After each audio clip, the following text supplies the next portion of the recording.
Hi everyone, Elizabeth here. So I actually just recorded a pretty long video and I think there was a couple points that I forgot to talk about. So the upcoming video will kind of just be talking about how confusing things are during this paradigm shift and how we have all been deceived, and some of that seems pretty true in the sense, because when you start to look at the history of things, whether it's from New Ageism to religion, these things have been infiltrated throughout the last few hundred years, bringing a lot of this stuff to the West. So it's evidently clear that we kind of have all been deceived, and it's starting to seem like a little bit of a mental asylum when it comes to figuring out and navigating the truth within what is like the true form of spirituality. And it's starting to get to the point where people are like battling and nitpicking each other, and it doesn't really have any it's not necessary because of the greater things that are going on, because we are all being led to a slaughterhouse. But where I'm going with this is, like, there are some people, whether you lean religious or whether you lean more like spiritual, new agey, whatever you kind of resonate with, that's kind of the path that you're going to follow down. And so there's all these things where people are pointing fingers like, that's a trap and this is a trap. And so if we just look at somebody like Jesus in general, there are so many theories out there of who Jesus is. There are people like Santos Bonacci who do not believe that Jesus exists. And then you have Gnostic, so somebody like him has, said like it's just an energy. That's all it is. It's just like a form of energy. That person doesn't exist. Then you have Jesus from the Bible. You have other people who, have claimed like Jesus went to India and became a yogi, and that's how he cultivated all this, power to become this person who is miracles. So regardless of whatever anybody believes, now I will say this too, because the New Age industry and this theosophy stuff, if you start looking into it, it is absolute bullshit in a lot of different ways. They have pulled Christ down to make him one of those ascended masters so that he's on the same level as, Buddha and Mohammed and things like that. So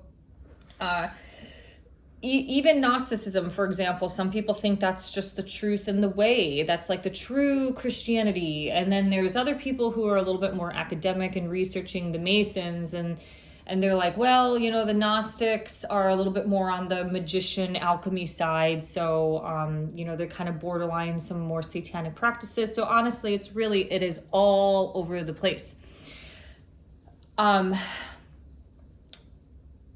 Has there ever been a true form of spirituality that really has been it, like the true, authentic form of teaching? I think it's a great question to have. I mean, we have all these people who are looking at like predictions and channelers, channeling of the nine. Like, how the fuck do you know what they're like channeling? Some might have been a little more accurate on some predictive stuff, but as much as they want to believe in the Christed heart, they still never talk about anything about Christ or Jesus. Now, through my experience as a kind of a reformed New Ager, I have leaned more, it was like a little more religious these days, but not really quite to what we know. I just lean a little more on that modest, traditional, conservative-y type side, that has a lot of those foundational Christian roots that our society has come to know and love. No spiritual individual will ever know it all, and they will not have it all. So when everybody's running around talking about traps, you also have to understand that in this Western civilization, we have been born and bred to despise Christianity. I talk more about it in the next video. A lot of this has been programmed propaganda from the system, who does not believe in, are not followers of Christ, I'll say that.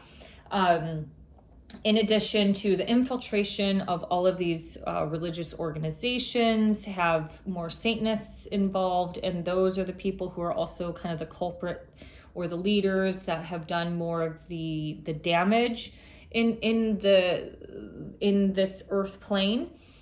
I will use an example like Jessie Zaboter. When I discovered her through this questioning everything process, to me, she has been like the revealer of so much information and many questions that I've had for a very long period of time.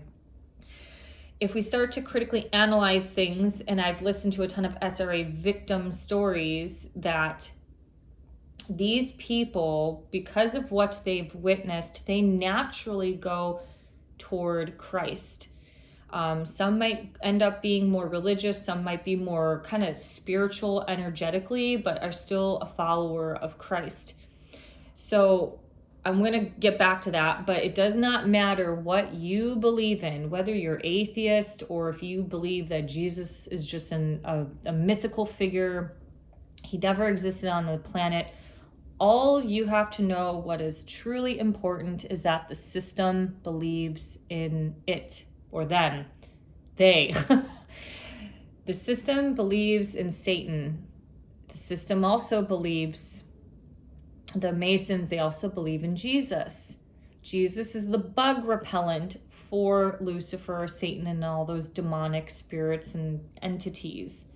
Even somebody like Santos Bonacci, in one of his videos that he did a very long time ago, he's gone off the bandwagon over the last couple of years, but in a video he did a very long time ago, I think the video is called Jesus is Coming, and he said that he does not believe in Jesus, but like the Freemasons believe in Jesus. So why is that important? It's important because if the system is the follower of a Luciferian doctrine where their god is Satan and Lucifer and all these other demonic principalities,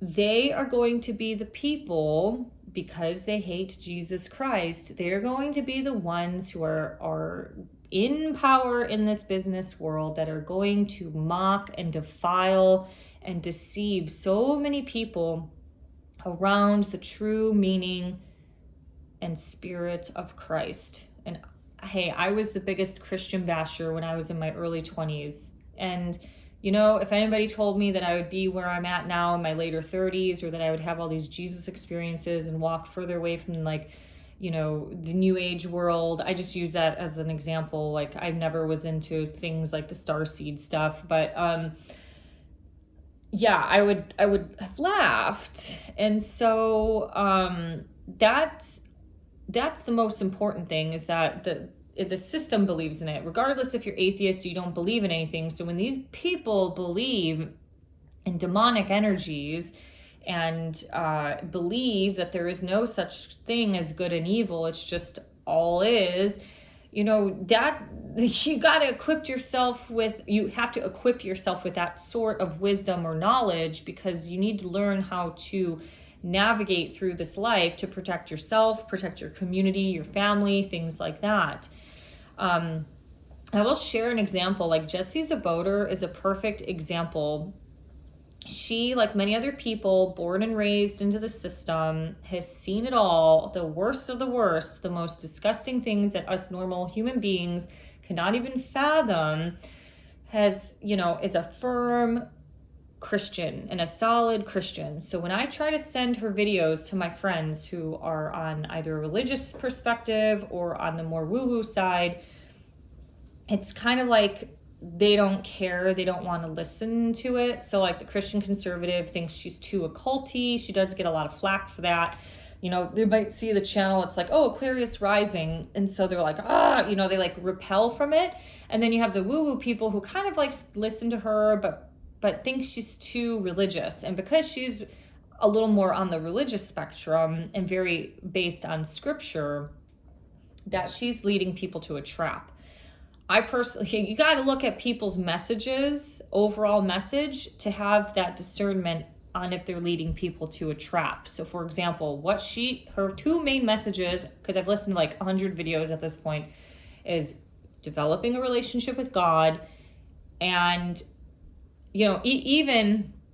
she's even done videos on the food in your pantry, like leaning on God, like God told her, like, why are you eating this crap out of your pantry and you don't need coffee? I mean, think about how powerful that is and what a deep, deep, deep relationship with God that is when he's saying, if you want energy or life or vibrancy, you get that from me. You don't get that from a cup of coffee. And, this addiction that you're leaning on the coffee for that, there's still this pull of him trying to, get her to be closer to him. And that's the overall message. On top of the amount of information that she has revealed to us and trying to decode all of these things for us to learn this new language of how the system communicates through one another, to one another through like adverts and music. That in itself is not a trap. And the second thing that she's fundamentally rooted in is this war against children, because she has seen how the system has lied. So, it's like, there's all these like projections. It's like, oh, well, she's just a trauma-based person, so she doesn't know what the true meaning is. But it's like these people don't even see their own connection toward a sin such as vanity, which is still like posting nothing but pictures of your Instagram feed is literally pictures of yourself in a sport bra doing yoga and fitness poses, and that is all that you promote every single day. So that seems to me like a trap. So no spiritual individual will know it all or have it all. And all of these little bits and pieces of information are getting revealed through time. Sure, I've heard a long time ago that the Vatican is sitting on some pieces of paper that have some that have some hardcore truth revealed into it. And maybe that is accurate and true. But it's it's kind of like, it's just almost become a mental asylum, because the division between all of us is getting so deep that, you make one comment that you don't agree with everything in this 100% perspective or in that perspective, and people stop talking to you or following you or, whatever. And so, but we have to look like, did anybody throughout human history ever have the truth? Did any of these underground secret societies ever really know it all? We do have to learn how to, especially if you come from a religious side, you do not want to fear what God has created. So God did create all the colors. He created the rainbow. The rainbow has just been taken over and hijacked. Energy. I talk about that a little bit in the next video. There's things that you do not want to fear, but you just have to know how to discern what is a created thing by God versus what has been maybe like corrupted or flipped upside down for man. And Christianity and Christ is a perfect example. The story of him is a lot different than sometimes what you get in a specific church. So anyways, I wanted to share those thoughts, and I hope it makes sense. I'm going to upload this first, and then I'll upload the second one, because I don't think I made it very clear. As we're shifting through the paradigm, it's going to be really confusing, and there's going to be a lot of stuff revealed out, and our personal experience coupled with our belief system is going to funnel you down a certain type of path, and what you start to believe or resonate with will kind of be what you